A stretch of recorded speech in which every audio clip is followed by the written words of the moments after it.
Welcome to Pottorff's Behind the Blades, not a podcast. In this episode, free area versus velocity. I'm Stephenie Ravenscroft, and joining me is Josh Parent. Good morning, Stephenie. Hello. Yeah, because on paper, anything and everything can look fine until water ends up where it shouldn't.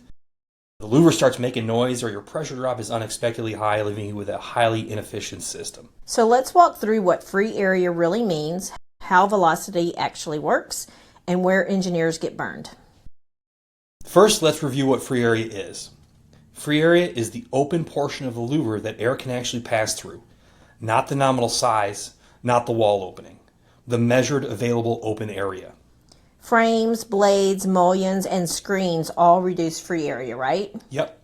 A very important note, screens are not considered when free area is calculated. All industry-rated louvers are measured and tested free of appurtenances, such as screens.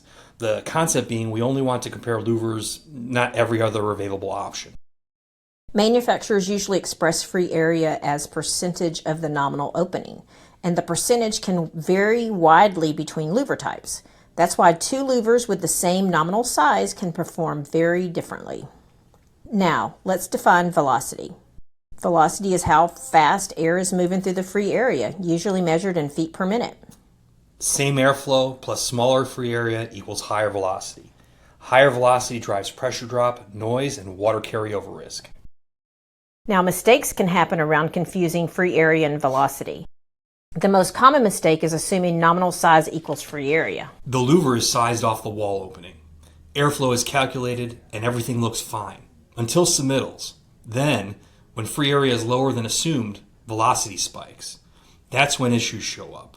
Water pulled through intakes, fans missing performance points, and unexpected pressure differential. So why does this matter for intakes? For intake louvers, high velocity increases the chance of water being pulled through the blades. That's why louver ratings are tied to tested velocities. If the design velocity exceeds the tested conditions, your performance assumptions break down. All right, Josh, let's get into a couple of rules of thumb. Size louvers based on free area, not nominal opening. Ask for free area percentages early. Watch velocities closely on any intake louver where water infiltration is a concern. If your velocity feels aggressive, it probably is. Thanks, Josh. Here's the bottom line and the conclusion to this episode. Free area determines how air moves. Velocity determines how the louver behaves. Get both right early and everything downstream gets easier. If you'd like to learn more, visit us at www.pottorff.com.